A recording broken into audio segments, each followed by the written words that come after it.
안녕하십니까, 이용태입니다. 이번 시간은 본 강좌의 마지막 시간으로서 최종 출력을 위한 렌더 셋업에 대해서 살펴보도록 하겠습니다. 작업이 끝나면 렌더라는 과정을 통해서 비디오 파일을 만들거나 스틸 이미지 파일을 만들게 되는데요. 파일을 만들기에 앞서 어떤 렌더러를 통해서 렌더링을 걸 것인지, 그리고 만들어질 파일의 크기나 품질에 대한 설정 등을 해줘야 할 것입니다. 이와 같은 작업은 렌더 세팅을 통해서 이루어지는데요. 이번 시간에는 렌더 세팅의 주요 항목에 대해서 살펴보도록 하겠습니다. 현재 이전 강좌에서 만들어 놓았던 드라이버의 모습인데요. 렌더를 걸어보면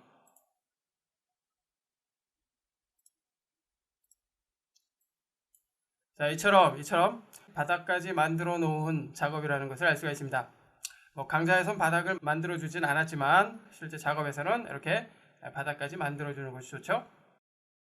렌더 뷰를 통해서 렌더를 한 후에 만약 지금의 이 결과를 스틸 이미지 파일로 만들어 주고자 한다면 세이브 이미지를 통해서 만들어질 파일의 타입을 설정을 해줄 수가 있고요.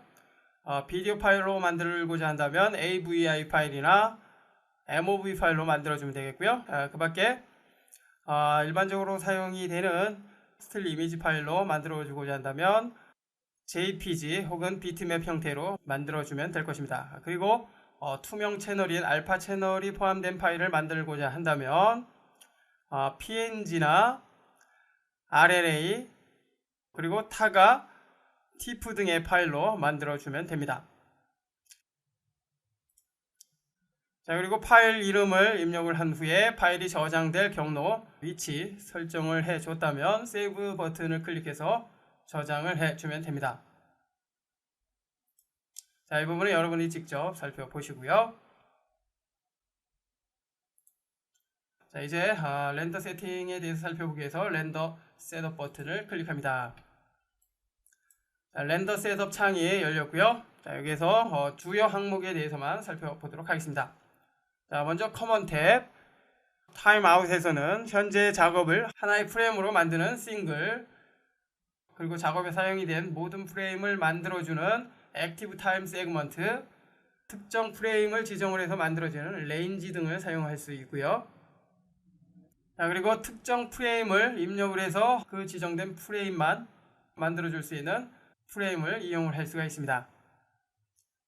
그리고 아래쪽에 에리어 투 렌더는 렌더링 할 때 렌더링 할 씬, 즉 화면 전체 혹은 특정 영역을 지정을 해 줄 수 있는데요. 크랍을 사용을 하면 이렇게 렌더링 될 영역을 지정을 해 줄 수가 있습니다. 그 밖에 리전도 비슷한 역할을 해주고요. 최종적으로 렌더, 즉 파일로 만들고자 하는 그 영역을 지정하고자 한다면 지금의 이 기능들 잘 활용을 하십시오. 그리고 아래쪽에 아웃풋 사이즈는 최종적으로 출력될 파일의 크기, 즉 화면의 크기를 설정을 해줄 수가 있습니다. 위드스와 하이트를 통해서 가로 세로의 크기를 설정해 줄 수가 있고요. 그 다음에 이미지 스펙을 사용을 해서 화면의 비율을 설정을 해줄 수가 있습니다. 그리고 픽셀 스펙을 통해서 픽셀의 비율을 설정을 해줄 수가 있고요. 옵션은 렌더링 할 때 씬의 다양한 효과를 사용할 것인지 그 유무를 설정을 해줄 수가 있습니다. 그리고 어드밴스 라이팅은 3ds max에서 지원이 되는 라디오 30의 솔루션이나 라이트 트레이서를 렌더링에 통합을 해주고요. 비트맵 퍼포먼스 앤 메모리 옵션은 렌더링 시 사용되는 비트맵에 대한 사용을 프록시, 여기서 프록시는 대체할 저해상도 맵을 말하는데요. 대체할 프록시 파일을 셋업을 통해서 적용을 해줄 수가 있습니다. 그리고 렌더 아웃풋은 렌더링 된 스틸 이미지나 애니메이션 파일, 즉 비디오 파일을 만들 때 파일 형식 그리고 이름, 파일이 만들어질 경로를 미리 지정을 해줄 수가 있습니다. 그리고 아래쪽으로 내려와서 어사인 렌더러 열어주면은 이전 강좌에서도 많이 살펴봤었죠. 렌더링 할 때 사용이 되는 렌더러를 프로덕션을 통해서 설정을 해줄 수가 있고요. 그리고 아래쪽에 이 부분은 렌더 셋업 창에서 공통적으로 사용이 되는 옵션들인데요. 자, 프리셋을 통해서 즐겨 사용이 되는 렌더 방식을 선택을 해 줄 수 있고요. 그리고 뷰는 렌더링 할 때 뷰 포트를 지정을 해 줄 수 있습니다.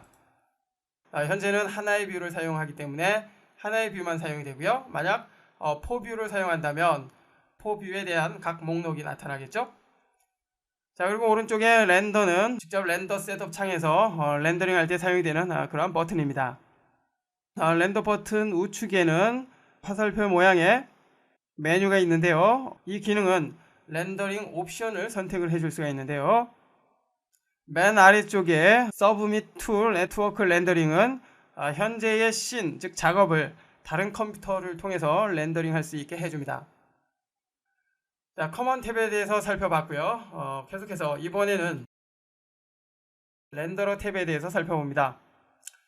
지금의 렌더러 탭은 어떤 렌더러를 사용하느냐에 따라서 달라지는데요. 커먼 탭에서 보이는 이 옵션들은 멘탈 레이로 설정을 했을 때 사용이 되는 옵션입니다.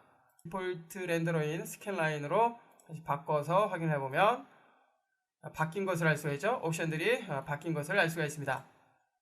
자, 이번에는 기본 렌더러인 스캔 라인에 대해서 살펴봅니다. 맨 위의 옵션은 지금처럼 스캔 라인을 사용할 때 사용이 되는데요. 렌더링 할 때 매핑이나 섀도우 등의 사용 유무를 결정을 해줄 수 있습니다. 일반적으로는 기본값 그대로 사용을 하게 되고요. 그리고 안티 엘리어싱은 렌더링된 이미지의 경계를 부드럽게 처리할 수 있습니다. 필터를 통해 다양한 방식의 안티 엘리어싱을 사용할 수 있고요.